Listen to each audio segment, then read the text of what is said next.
उत्तर Korea धरती पर नर्क है। हम सभी जानते हैं कि औसत उत्तर कोरियाई लोगों का जीवन भयानक है, लेकिन लोगों को यह एहसास नहीं है कि उत्तर कोरियाई कैदियों का जीवन वास्तव में कितना खराब है। अपने आप को तैयार करें, क्योंकि आप उत्तर कोरिया की सबसे खराब सजाएं देखने वाले हैं, जिनमें से कुछ सीधे तौर पर एक डरावनी फिल्म से ली गई हैं। सबसे पहले हमें क्विसो को देखना होगा। क्विसो उत्तर कोरिया के सबसे गुप्त रहस्यों में से एक है। आपने शायद सुना होगा कि उत्तर कोरिया की जेलें कितनी खराब हैं, लेकिन आपने शायद क्विसो के बारे में कभी नहीं सुना होगा। यह एक गुप्त राजनीतिक जेल है, जिसका इस्तेमाल किम जोंग उन के खिलाफ जाने की कोशिश करने वाले किसी भी व्यक्ति को चुप कराने के लिए किया जाता है। रिपोर्टों के अनुसार जेल में 1,20,000 से अधिक कैदी हैं। क्विसो सामान्य कैदियों के लिए नहीं बनाया गया है। भले ही आप गंभीर अपराध करें, तो भी आपको यहाँ नहीं भेजा जाएगा। इसके बजाय क्वालो राजनीतिक कैदियों के लिए आरक्षित है। ऐसा माना जाता है कि इस जेल के अंदर 1,00,000 से अधिक कैदियों की मृत्यु या तो यातना के कारण हुई है या बुढ़ापे के कारण हुई है।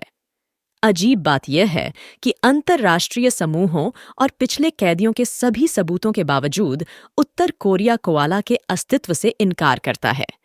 2017 में ऑटो वॉरबियर नाम के एक अमेरिकी छात्र को उत्तर कोरिया की यात्रा के दौरान गिरफ्तार किया गया था। उत्तर कोरियाई अधिकारियों ने सोचा कि वह एक जासूस था और उसे क्विसो में जेल में डाल दिया गया था। कुछ समय बाद उन्हें रिहा कर दिया गया और वापस अमेरिका ले जाया गया, लेकिन उनकी रिहाई के 6 दिन बाद ही उनका निधन हो गया। ऐसा माना जाता है कि क्विसो में रहने के दौरान उन्हें गंभीर नुकसान पहुंचा था। उत्तर कोरिया में क्विसो का अस्तित्व एक खुला रहस्य है। इस तरह से हर कोई लाइन में रहना और किम जोंग उनके खिलाफ कभी नहीं जाना जानता है। उत्तर कोरिया में इससे भी भयानक सजा है सरेआम फांसी देना। उत्तर कोरिया में हर किसी को डराने के लिए फांसी दी जाती है। विभिन्न सार्वजनिक फांसी हर साल होती हैं और हो भी सकती हैं विभिन्न अपराधों के लिए, जिनमें सरकार के खिलाफ जाना, किम जोंग उनका अनादर करना या चोरी जैसा छोटा अपराध भी शामिल है। निर्दोष लोगों और यहाँ तक कि बच्चों को भी इन फांसी को देखना पड़ता है, जो आम तौर पर या तो फायरिंग दस्ते द्वारा या फांसी द्वारा दी जाती है। ये सार्वजनिक फांसी वास्तव में उत्तर कोरिया के लोगों के लिए एक चेतावनी है। इससे पता चलता है कि अगर उन्होंने कभी सरकार के खिलाफ जाने की कोशिश की, तो उनका क्या होगा। कैदी के दोस्त और परिवार हमेशा इन फांसी में शामिल हुए होंगे। पूरे देश में भय का माहौल पैदा करते हुए कैदियों को अपने अपराध बताने वाली तख्तियां पहननी होंगी। भले ही उन्होंने अपराध नहीं किया हो, फिर भी उन्हें अक्सर कबूल करने के लिए मजबूर किया जाता है। उत्तर कोरिया की न्याय प्रणाली सैकड़ों साल पहले की तरह है, लेकिन कई चीजों की तरह, जबकि बाकी दुनिया आगे बढ़ गई है, उत्तर कोरिया पिछड़ा हुआ है। उत्तर कोरिया में कुत्तों द्वारा खाया जाना यकीनन सबसे बुरी सजा है।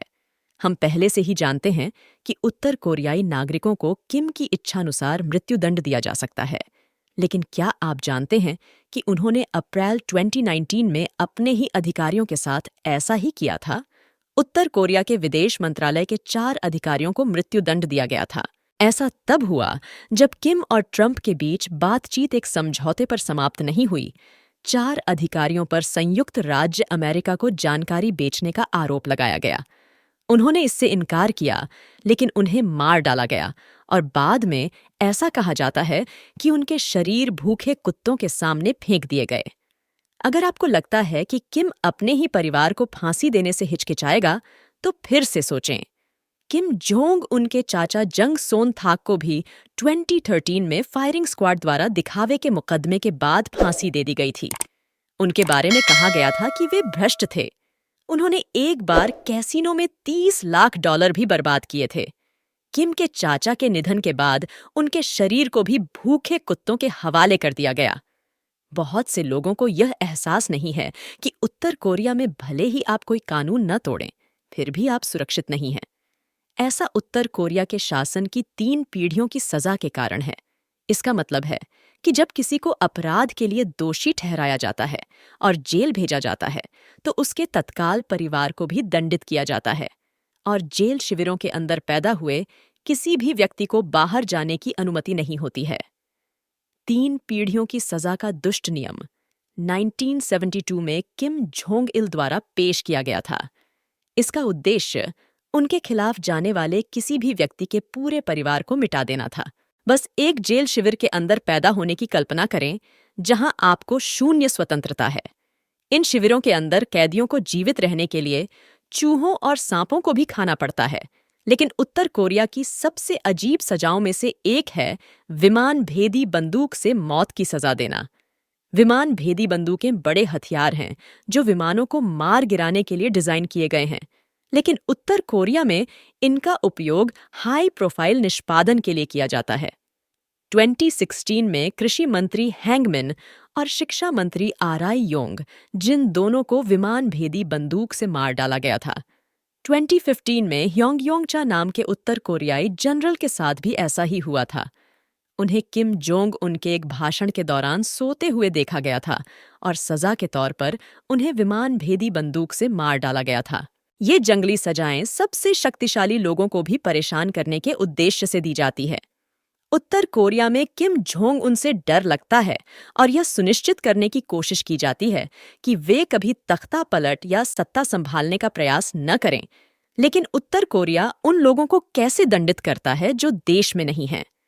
जब ऐसा होता है तो वे हत्या का सहारा लेते हैं, जो कि 2017 में किम जोंग उनके अपने भाई किम जोंग एन के साथ हुआ था। किम जोंग नामम मलेशिया के एक हवाई अड्डे पर थे। तभी वह विएक्स नामक नर्व एजेंट के संपर्क में आया। विएक्स को सामूहिक विनाश के हथियार के रूप में वर्गीकृत किया गया है और इसे प्राप्त करना अविश्वसनीय रूप से कठिन है।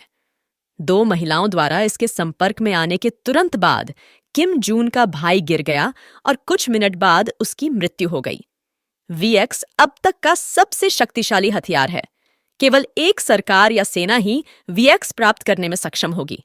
ऐसा माना जाता है कि उत्तर कोरिया के पास 2500 से 5000 टन विएक्स है और किम जोंग एन की हत्या विएक्स का पहला प्रलेखित उपयोग है, जो कि बहुत अधिक सामान्य लेकिन उतना ही भयानक दंड है। उत्तर कोरिया में जबरन श्रम शिविर हैं, मजबूर श्रम शिविर जेल हैं। कैदियों को लॉगिंग, फार्मिंग और खनन जैसे कठिन काम करने पड़ते हैं। उन्हें बिना भोजन या आराम के प्रतिदिन 20 घंटे तक ऐसा करना पड़ता है। ये जेलें बीमारियों के साथ साथ कुपोषण और गार्डों के दुर्व्यवहार से भरी हैं। इन शिविरों में लाखों लोगों को रखा गया है जो किम के लिए मुफ्त में काम कर रहे हैं। यदि कैदी अपनी सीमा से बाहर चले जाते हैं तो उन्हें अन्य कैदियों के सामने फांसी दे दी जाती है, जिससे हर कोई हर समय भय से भरा रहता है। उत्तर कोरिया की निंदा की गई है और इन शिविरों के लिए SF, लेकिन के अनुसार सैटेलाइट तस्वीरों से पता चलता है कि हर साल इन शिविरों का विस्तार हो रहा है, जिससे पता चलता है कि उत्तर कोरिया आगे नहीं बल्कि पीछे जा रहा है। इन जेलों में होने वाली एक भयानक सजा मानवीय प्रयोग है। उत्तर कोरिया मानव कैदियों पर रासायनिक और जैविक प्रयोग करता है। वे तंत्रिका एजेंटों और गैसों के साथ साथ विभिन्न रसायनों और जहरों का परीक्षण करते हैं। इन प्रयोगों से बचे लोगों ने बताया है कि कुछ कैदियों को विकिरण के संपर्क में लाया गया है, जबकि अन्य को घातक रोगजनकों और बीमारियों के इंजेक्शन लगाए गए हैं। ऐसा लगता है कि उत्तर कोरिया चाहता है कि उसकी जेल व्यवस्था यथासंभव खराब हो। ऐसा करने में उत्तर कोरिया कई अंतर्राष्ट्रीय कानूनों को भी तोड़ता है। उत्तर कोरियाई जेलों में इस्तेमाल की जाने वाली एक और सजा भुखमरी है। कैदियों को शायद ही कभी खाना दिया जाता है। सलाखों के पीछे यह कुपोषण का कारण बनता है और कभी-कभी कैदियों का जीवन भी समाप्त हो जाता है। भोजन की कमी से कैदी शारीरिक और मानसिक रूप से भी कमजोर हो जाते हैं। इसका मतलब यह है कि वे वही करेंगे जो भगवान कहेंगे। उत्तर कोरियाई जेलों में भोजन शक्ति का एक उपकरण बन गया है। यदि आप गार्ड के कहे अनुसार नहीं करते हैं तो वे आपका भोजन छीन सकते हैं, जिसका अर्थ है कि गार्ड तय करेंगे कि कौन बचेगा। उत्तर कोरिया की जेलों में कुछ लोग कहेंगे, उत्तर कोरिया की सबसे बुरी सजाओं में से एक मुस्कुराने की सजा है। यह पागलपन लग सकता है, लेकिन अगर आप उत्तर कोरिया में गलत दिन मुस्कुराते हैं तो आपको जेल भेजा जा सकता है। वह दिन है 8 जुलाई।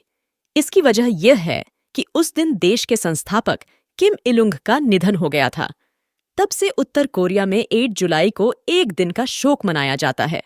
यदि आप इस दिन मुस्कुराते हुए पाए गए तो आपको गिरफ्तार किया जा सकता है और जेल भेजा जा सकता है, आपको ऊंची आवाज में बात करने की अनुमति नहीं है और आपको किमिल की मूर्ति की पूजा करनी होगी। इस दिन किसी भी प्रकार का उत्सव मनाना गैरकानूनी है, इसलिए बेहतर होगा कि आप आशा करें कि उत्तर कोरिया में 8 जुलाई को आपका जन्मदिन न हो। लेकिन अब समय आ गया है कि आप अपनी आवाज उठाएं। नीचे टिप्पणी करें कि इनमें से कौन सी सजा सबसे खराब थी। मेरे चैनल पर वीडियो देखने के लिए धन्यवाद। अगर आपको मजा आया हो तो लाइक करें और अगर आपने अभी तक मेरे चैनल को सब्सक्राइब नहीं किया है तो देर किस बात की है। इजी इन्फो को सब्सक्राइब करें।